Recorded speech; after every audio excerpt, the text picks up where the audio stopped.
Olá, gente, tudo bem? Eu sou o professor Hugo Matias e gostaria de chamar você para o nosso curso de Introdução à Argumentação para Educadores.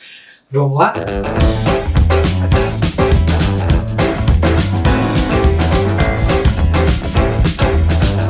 Olá, gente, tudo bem? Hoje nós vamos falar sobre situações de argumentação, focando nos tipos de situações e nas fases desses diálogos, ok? Vamos lá?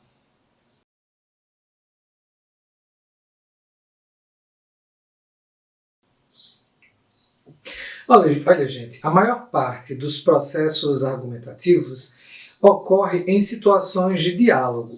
E nós podemos entender essas situações de diálogo principalmente como sequências de mensagens que são trocadas. Em diálogos argumentativos é muito comum que ocorram, na verdade, perguntas e respostas em sequências, mas nem sempre apenas esse tipo de mensagem.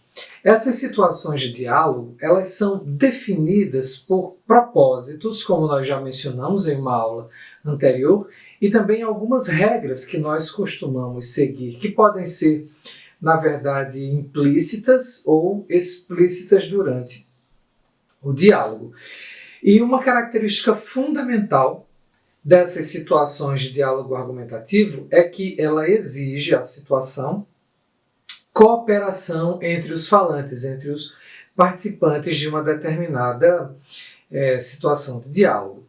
Então, existem vários tipos desses diálogos, os quais a gente precisa entender. E aqui a gente vai pensar em alguns exemplos que, de alguma maneira, nos revelem essas características que nós acabamos de mencionar. Um primeiro tipo, talvez um tipo extremamente comum, ainda mais em tempos em que as redes sociais elas respondem pela maior parte das nossas interações sociais, pelas nossas práticas de sociabilidade, é a altercação. A altercação, ela tem como objetivo aparente um falante atingir o outro. É esse o objetivo que cada um deles persegue. Então, por causa disso, acaba sendo característico desse tipo de diálogo ataques agressivos às pessoas ou apelos emocionais, principalmente se houver outras pessoas como audiência. As regras que estruturam esse tipo de diálogo, e a regra, gente, elas são muito pouco racionais. E o que predomina mesmo é, na verdade, um tipo de transgressão racional do discurso argumentativo, que é a falácia ad hominem, quando você apresenta um argumento que tem como objetivo atingir alguém pessoalmente, a sua reputação.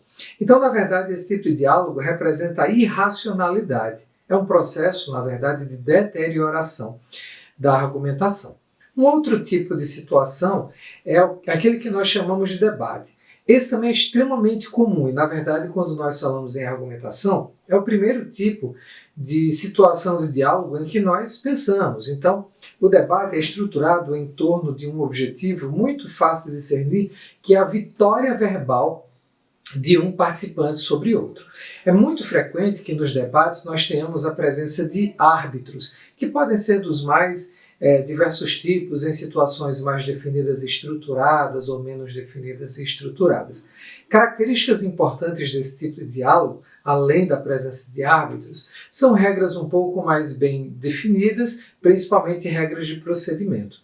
E esse tipo de diálogo argumentativo ele acolhe melhor os procedimentos do campo da lógica. Mesmo assim, ainda pode tolerar falácias, porque no final das contas, para esse tipo de diálogo, a estratégia que os participantes vão adotar é aquela estratégia que melhor pode impressionar os árbitros. E muitas vezes o que impressiona não é o argumento mais lógico, mais racional, ou aquele que produz com mais eficiência e mais eficácia a verdade, mas aquele, eventualmente, que mobiliza ainda a afetividade.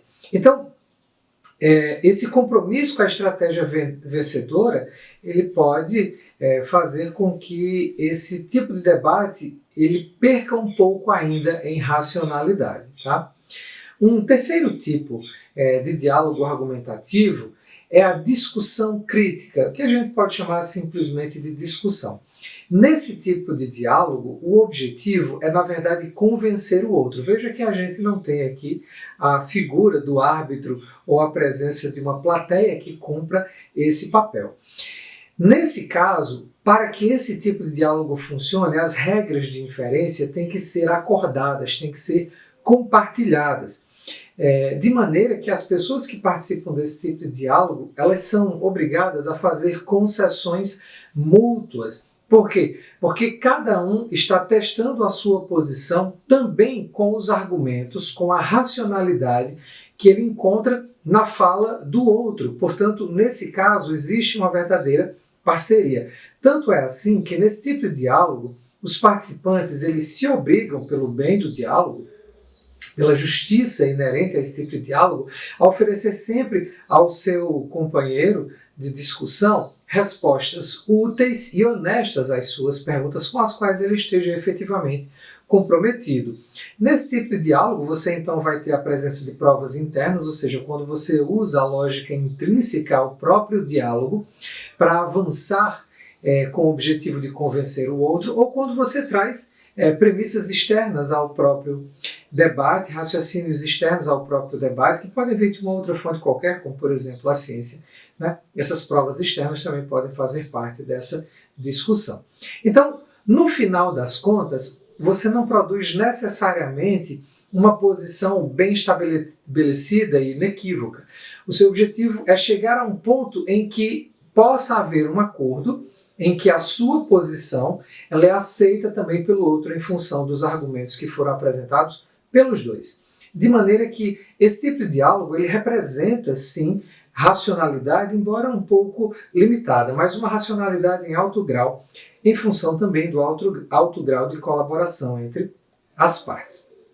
Um outro tipo de diálogo argumentativo, esse talvez mais comum no campo da ciência e pouco visível para a maior parte das pessoas, é aquele que a gente chama de investigação. Aqui o propósito é muito claramente produzir conhecimento, que é algo bem diferente das outras formas de diálogo que a gente acabou de passar em revista. Aqui as regras de inferência são muito bem determinadas, elas precisam também ser compartilhadas, mas as pessoas aqui devem sempre partir de premissas muito confiáveis, certamente aceitas de cara pela outra parte, que também contribui, porque aqui não há, ao contrário das outras que nós vimos, nenhum processo competitivo. Na verdade, os pontos de vista, de cara, eles devem confluir, devem buscar a confluência. Os participantes podem até se considerar neutros em termos de uma posição de início. Aqui você tem um diálogo que apresenta o grau máximo de colaboração entre os seus participantes. E a conclusão a que esse tipo de diálogo visa deve ser uma conclusão bem estabelecida, mais do que o simplesmente plausível. Um outro tipo de diálogo a que nós podemos nos referir é a negociação. Aqui nós estamos diante de uma situação bem diferente das demais, porque o foco aqui, o objetivo é o ganho pessoal. De modo que cada um parte do seu próprio interesse em busca de um acordo com relação a esses interesses. Aqui, os dois estão, na verdade, os dois ou mais participantes, estão em posição, na verdade, de barganhar. E as questões epistêmicas, elas têm menor importância. Por quê? Porque, eventualmente, a satisfação do interesse de uma ou de ambas as partes pode passar bem longe das questões que correspondem, por exemplo, à verdade de premissas ou à validade de raciocínios ou argumentos. Há uma cooperação, com certeza, mas é uma cooperação meio que competitiva também, porque cada um busca o seu próprio interesse e só eventualmente esse interesse pode ser compatível com o interesse do outro. Então aqui você tem um tipo diferente de colaboração, e aqui nós estamos no âmbito de uma racionalidade econômica.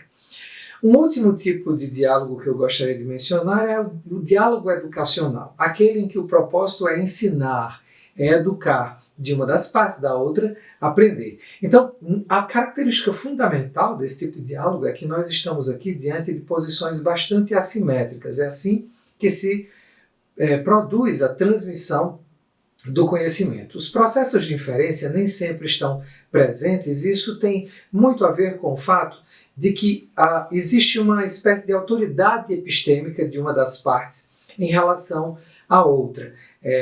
Outras características interessantes é que esse diálogo pode integrar outros tipos de diálogo em seu interior, e esse diálogo permite o que a gente pode chamar de processos meta-argumentativos. Eles podem ter como seu objeto de diálogo justamente o que argumentar, como argumentar, e assim por diante. Eu espero que isso tenha dado uma ideia geral do fato de que as situações argumentativas elas têm como duas características fundamentais, o fato de serem regradas e o fato de terem um propósito em vista bem definido, o que, aliás, tem efeito sobre as regras. Lembrando que essas regras, mais uma vez, elas não têm que ser necessariamente explicitadas. Muitas vezes elas vêm da nossa educação, da nossa formação anterior, mas elas são muito bem discernidas em boa parte dos casos. Gente, eu espero que tenham entendido, espero que tenham gostado. Se gostaram, não esqueçam de deixar o like. Valeu e até mais.